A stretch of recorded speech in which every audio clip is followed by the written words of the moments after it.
Hey everybody, it's Andrew from Hog Haven Farm here.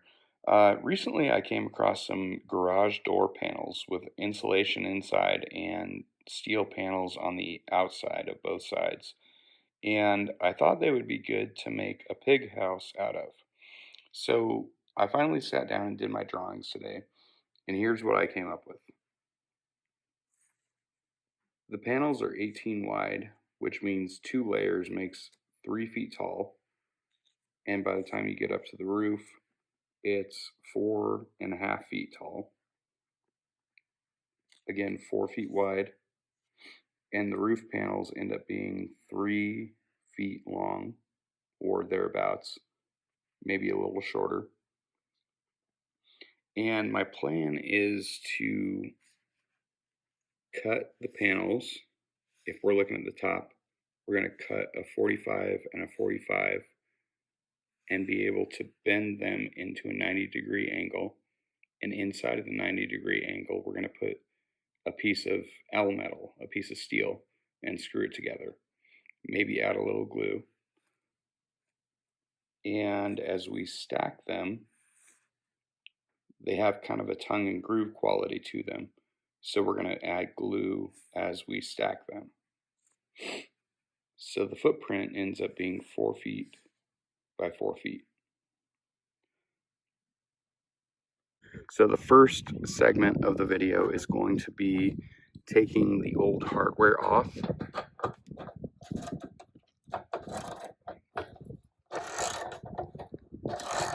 And once I've got the old reinforcing hardware off, I'll come back to the video. So something that's going to be important about insulated garage door panels later on during the project is that they have kind of a tongue and groove style construction. So on this side I've aligned all the grooves, and on the other side there's a tongue kind of like this, and they'll all interlock and they'll all be glued together. Now these panels are 16 feet wide, and what I've done is I've decided to put the cabinet profile on the inside because it'll be a more continuous, clean look on the outside. So the next step, if you've seen the drawings, is that we draw a center line every 4 feet, and then from that 4-foot center line we draw a line 1 panel thickness out on either side. In my case it's 1 inch and 7/8. And what we're going to do is we're going to take the angle grinder with a cutoff wheel, and we're going to cut those outside lines so that we can bend all of this in together at a 45-degree angle, or a 90-degree angle rather, and it'll all fit together and we'll be able to screw it together for extra support.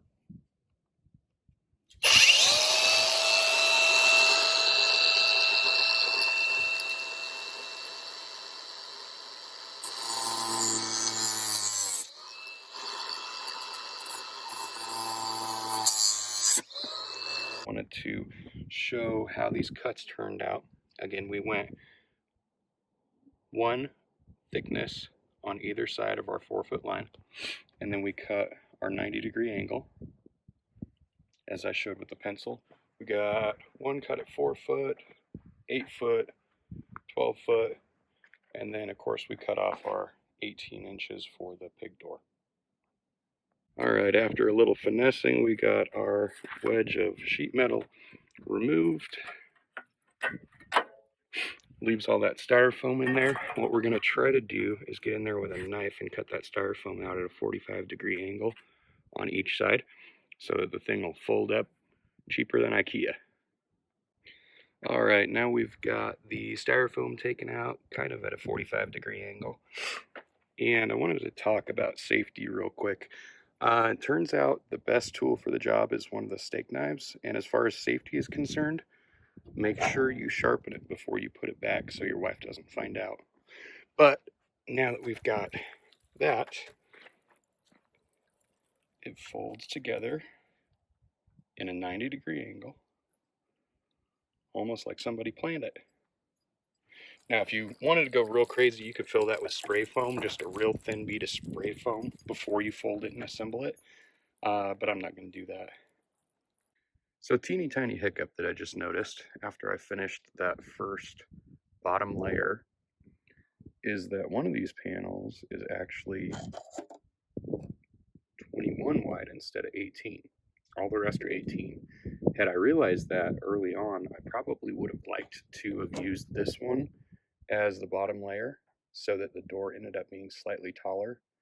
Um, but since I didn't notice, I think what I'm going to do is make roof panels out of this so I can have an extra large porch overhang on it.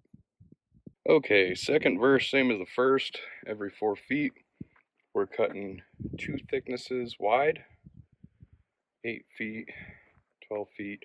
And on the second course, the only difference is that we are cutting 1 thickness off. Now, what I should show you is that there's this end cap bracket that was just held on with some silicone glue, so it popped off pretty easily with a flat bar. And we'll reuse this later, attach it in the same fashion with some silicone glue, and we'll use that on the cut end of the inside of the door so that nobody gets snagged or hurt on it. I took that 27-inch wide piece and I cut it in 3. So those are going to be 3 roof panels. We will shortly notch them in the middle so that they bend into kind of an eave. I've got a 4th one that I cut off the last 18-inch piece. Same length, so I cut them in thirds. That makes them 5'4", so 64 inches. So they're not going to have quite the overhang on the sides that I would find desirable, but it's not bad. And the last thing I'm doing with the very last piece is I'm cutting triangles, 2 of them. I need to cut the other side yet, but those will be the under the eaves to block everything off. So I have cut the 2 triangles that go under the roof. And right now I'm working on cutting these 36-inch roof panels. I've got 4 of them. Might use 3, might use 4. We'll see how it shakes out. Almost done with this cut. Got these cut. Now, what's important to remember for the angle is that your center line, so 32 inches, we're going out on either side 3/4 of a thickness. So these are 1 7/8 thick, so I went, 1.5 inches on either side of the center line. And that's going to cause them to fold to the correct angle. Now, anytime I'm doing a repurposing project, I like to account for inputs. So in this case, it's going to be some L metal and some silicone caulk, maybe some spray foam, we'll see. So not too much aside from these free garage door panels. We are about 4 or 5 hours into this project, and all of the pieces are cut. We've got our folds ready to go. And the next thing I'm going to do is drive it on down to the pen, and I'm going to put the pieces in the pen instead of assembling it all together. I'm going to assemble it in the pen so that I don't have to lift quite as much. And tomorrow I will head out for supplies like L metal and silicone, and I think I actually might go ahead and spray foam the folds just to add a little rigidity and kind of glue everything together a little bit better. So I've moved everything down to the pen, got it unloaded. The eaves and the roof seem to fit together pretty well. Another roof panel, another eave panel, roof panel, roof panel. This will be our second course. I cut one thickness off the end here, so it all seems to be lining up pretty well. And then our very first course has the pig door in it. So out here where we are, it seems like the prevailing storms usually come out of the north. So I like to face the pig hut openings to the south. I've decided I am going to go ahead and spray foam these just for the added structure. And so our first step is going to be our silicone caulk that we're using as an adhesive. And once it's all together, I'll probably go around and caulk the outside of the seams one more time. But what I'm going to do is I'm going to go ahead and stack the layers before I start screwing them together and spray foaming them. I just think it's going to work a little bit better that way. So once I've got this all glued up, I'll stack it. All right, they stacked up easier than I thought. That little tongue and groove there with all the glue in it. And I think I'm ready to start spray foaming. I'm going to start in that corner and then work my way around and then close up the door corner because I'll be able to reach it from the top and from underneath to get screws in. The only other thing I added, and sorry for the shadow here, is I went ahead and put some of the silicone caulk on there just to kind of hold the metal once we're in. I'm going to go pretty sparing with the spray foam because this stuff can actually expand enough to really throw things out of kilter. So I don't want it to pop the whole thing.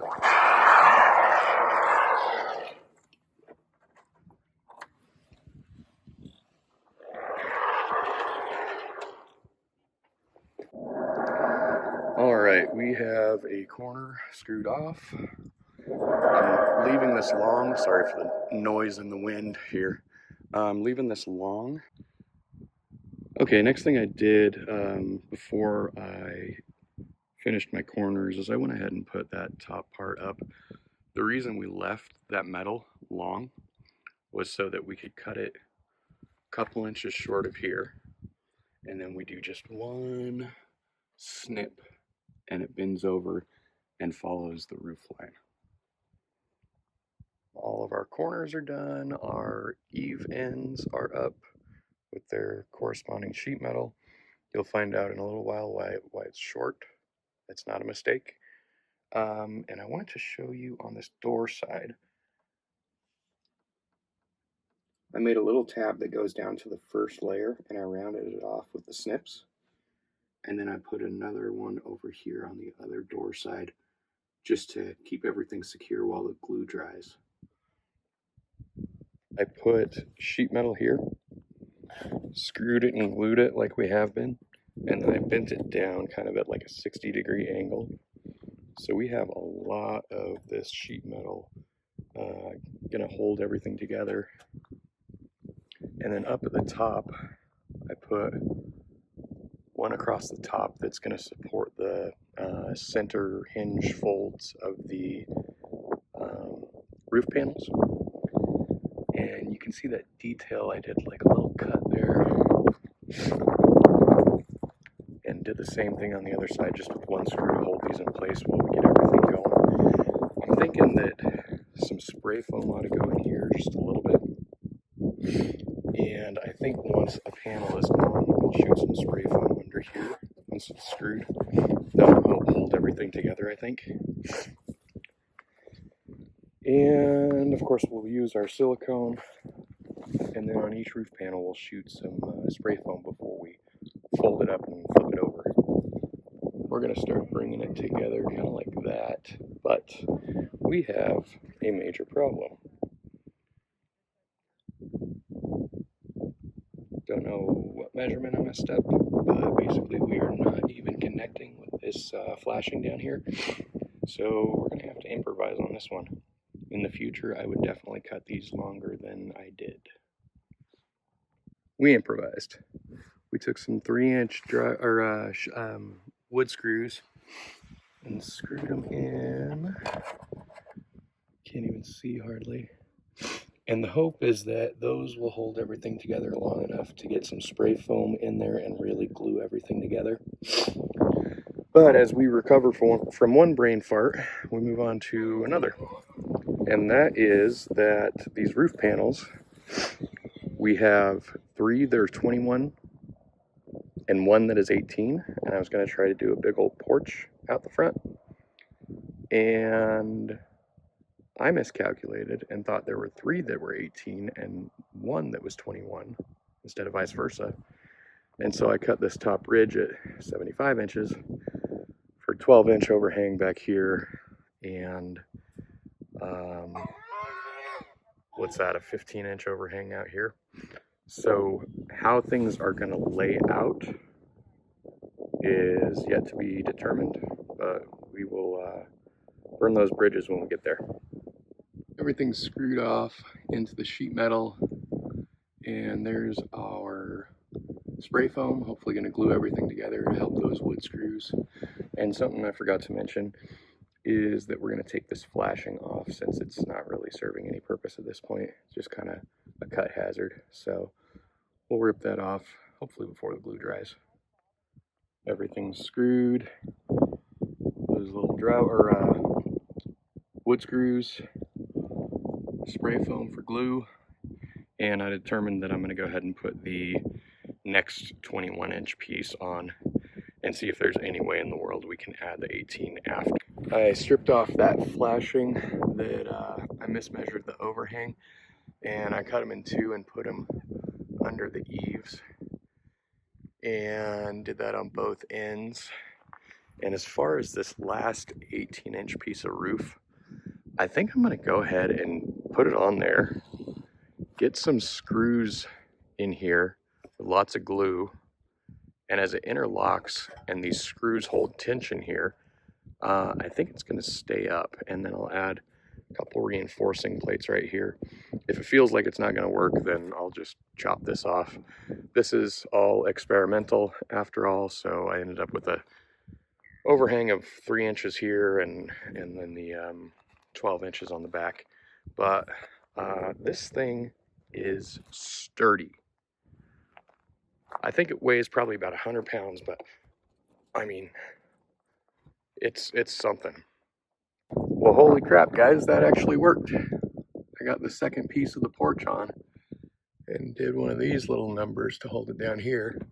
And of course, plenty of silicone glue, but it's on. So we've got a nice little overhang. It ain't terrible looking. I think it's a good repurpose. The last 2 things I'd like to do are put the last of the flashing all the way there with lots of glue for a drip edge. And then down here at the bottom, I'm going to put a 2x4 across from here to here. Oh, I forgot to mention I glued that cap on here so nobody gets cut. But if the 2x4 is behind here, we'll run wood screws through, and then over here from the other side, wood screws in. That'll just take the flop out of this, but it's very sturdy. I imagine this thing, all totaled, weighs right around 100 pounds, so you're definitely going to want to put T-posts on either side and hold it down with a ratchet strap. I'm going to need a little more silicone to do the flashing. I've run through 2 tubes of silicone and just barely got by with 1 can of spray foam. Down here I put a 2x4 across, some screws through the panel into the 2x4, same on the end. Over here I took off these end caps that it had and put the screws back in to the side panel just to hold everything together. I put glue across the bottom and started using scraps of flashing with screws just to tidy everything up a little bit. On this side, I'm going to be using scraps. On the other side, I had a full stick left. Caulked these seams on the roof. I'm not going to do it on the sides.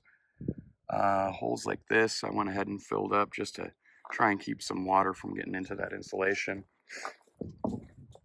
And once I did the flashing, I sealed along the top edge and I sealed the screw holes. Same with resealing the seams on the other side.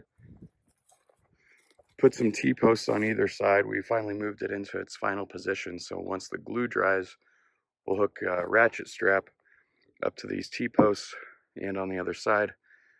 Tighten it down, make sure it doesn't blow away because it only weighs about 100 pounds, as I mentioned.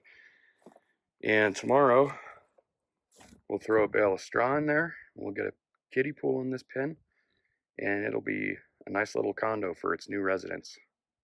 Thanks for watching, everybody.